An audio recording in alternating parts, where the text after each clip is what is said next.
Well, thank you so much for being part of my project. Could you say a little bit about yourself?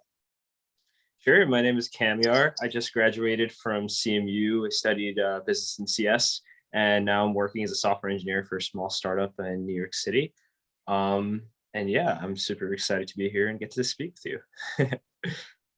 Thank you so much. So did you know that NASA was planning to send people to the moon in 2024? I did not know that actually, so this is a surprise to me. Now, if you were at NASA responsible for making sure everybody knew about it, what would you do differently? Okay, so everybody meeting like the average person in America. Well, how about every taxpayer? I feel like they should know about it at least. Okay. I mean, I feel like going to the moon can already just stir a lot of hype if you just like find the right places to drop that information. Like any social media would really do well and fire off, but like I don't know. You can kind of create some events around it, potentially some sort of fun things or gatherings for people to really just like celebrate. You could talk about the history, get people really interested in the history of the moon landings and stuff like that. And yeah, I don't know that there seems like I just have to think about it for a bit. But there's probably a million different ways you can engage people. I have a theory, and it's kind of way out there. It sounds goofy, but I just want you to kind of tell me if you think it might be valid or not. I feel like if we were sending a dog to the moon, everybody would know about it. Oh my God. Hell yes. Like just like when Elon Musk sent his car into space, everyone knew about it. In his cars. He did, like for the Falcon Heavy I launch. know about Oh, that. you got to see this. Yeah, the Falcon Heavy red convertible Tesla. Yeah, Yeah. it's The quite Roadstar. like orbiting around the sun. It goes out beyond the orbit of Mars. Okay, anyway. Why It's do crazy. in space need a car? But anyway, Well, the aliens are really confused when they come here. No wonder these people died. Obviously, they were driving so fast on the Autobahn, they achieved escape velocity. Oh wow. Yeah. But what do you think about us sending people to the moon? Just like the idea of sending people to the moon. Oh, yeah. I mean, is it? Yeah. I mean, a lot of people think, wow, what are we going to get out of it? How much is it cost? I mean, but what are your thoughts? I mean, I would have to learn more about what's been accomplished on the previous missions and what like people have in mind of getting done in this mission. I feel like any science is good science as long as it's done right. Like the more information you have, the better decisions you can make. So I don't see a reason not, unless it's going to be like incredibly expensive to the point where we lose money in other projects that could be fun, like maybe Mars projects. So I don't have enough context to really make a decision, but I mean, overall, if it's that like between not funding the project and using it somewhere else or doing it, I might as well just say do it because it sounds like a fun time. And whenever you think about the long-term future of humanity, assuming I hope we agree that humanity has a long-term future, I guess maybe we should start there. I hope so. I guess it'll become more apparent in the next 50 years once we see people are actually taking some changes on climate change. But assuming we do have a long-term future, do you think we're going to forever be Earth-centric, or do you think there's at some point where we've like expanded civilization, society beyond the Earth, so that the Earth is just one of many places? Yeah, sure. I mean, technically we already have, right, with the space station. Like technically it's already been done, and I think it's definitely possible on different planets. I just don't think it's going to be in our lifetime, or maybe not for many generations. I mean, it's really a necessity is the mother of all innovation. So like if it's really going to happen, we really need to do it.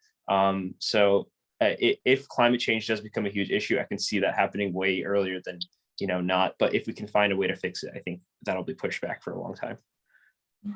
And I guess, what do you think is going to be different in those future generations that would make it possible then that somehow couldn't be done in this generation? I mean, like, like air travel, for example. I mean, we went from like the Wright brothers to like the 747 in like a generation. And Yeah. then we had like supersonic flight for a while, like the Concorde, but then that ended up going away. And now you can't, I mean, United Airlines has announced they're buying some supersonic jets from Boom, but that's kind of, I mean, that's a good development. But I mean, technology doesn't progress continuously. It kind of comes in spurts. Yeah, exactly. So yeah, your question is like, what would future generations need that we don't have now? Yeah, or I guess if it comes in spurts, why couldn't that spurt be now? And why like the spurt might come later? So vague. I don't know. I mean, like, let's see. I mean, isn't it true that like theoretically it's possible? I don't see anything being improbable for us doing it. It's just like the implementation is just so like detailed and there's so many factors involved that it's just hard to do. Otherwise, it's like scientifically probable for us to do, right? If my understanding is correct.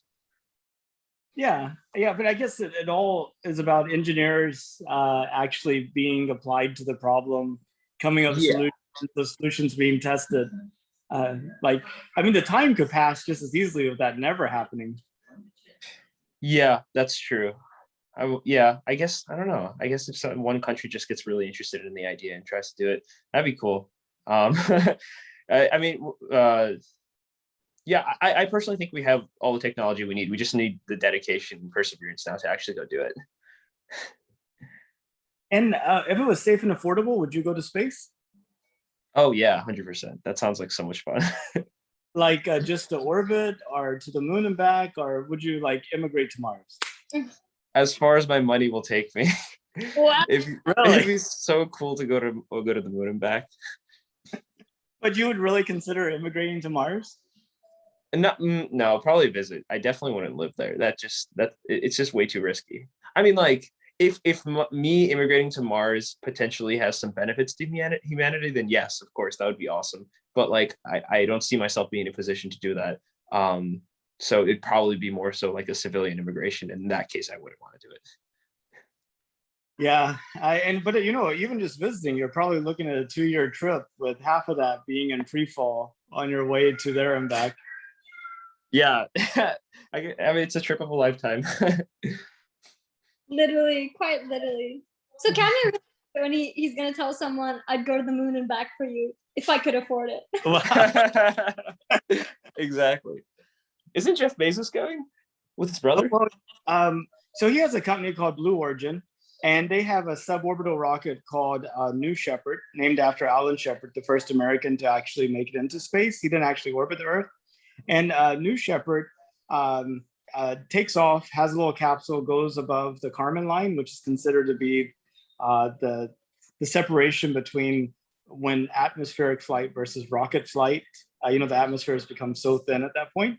And then it'll come back down. The entire ride's like 15 minutes from beginning. But yeah, he and his brother are going on that flight, plus somebody yet to be named that who paid $28 million for first ticket to ride with them. Okay, wow, yeah. My money's gonna take me like 10 feet off the air then. This was just an auction for the first seat. They haven't announced pricing for the normal seats will be.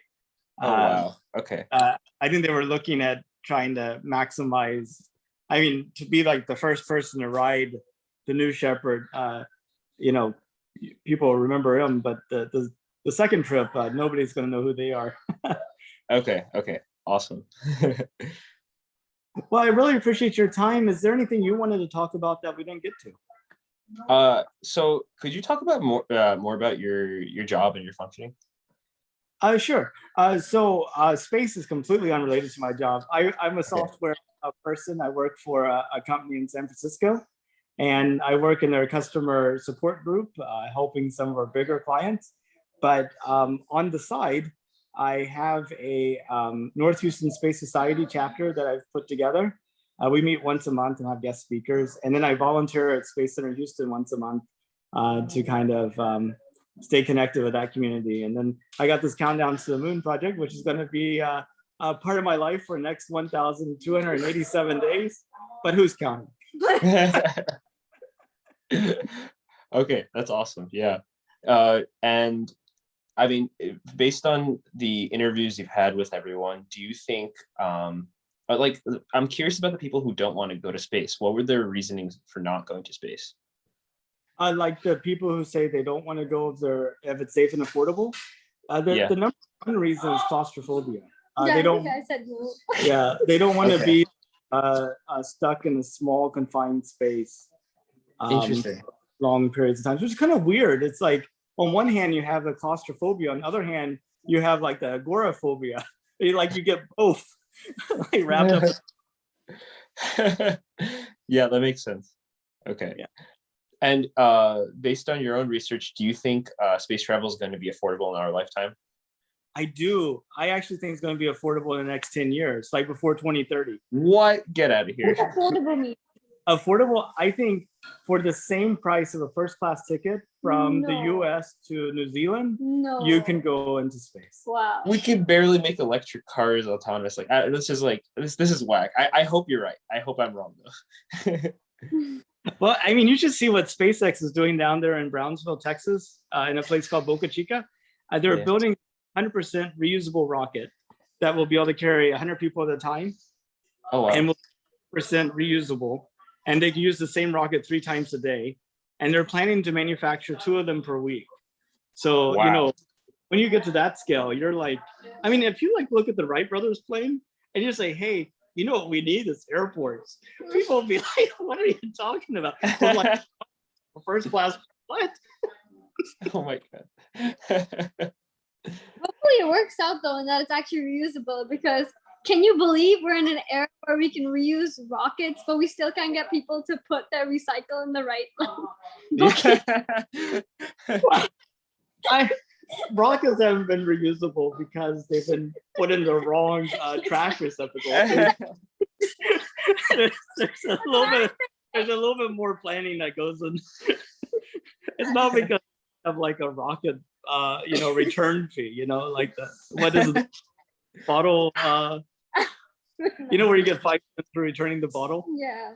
Yeah. Yeah, Oh, what I do we was call? thinking more like a library loan where you just like forget to return your book and then you have to pay a small fee.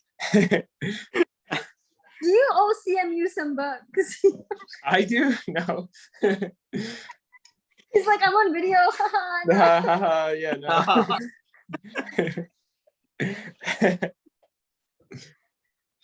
Oh yeah, I mean, I didn't have any other questions. I think, yeah, it's super cool to think about. I'm definitely going to do some reading on the next mission in 2024. Well, awesome. Well, thank you so much. I'll go ahead and stop the recording. Let's see. Recording. Recording. Stop.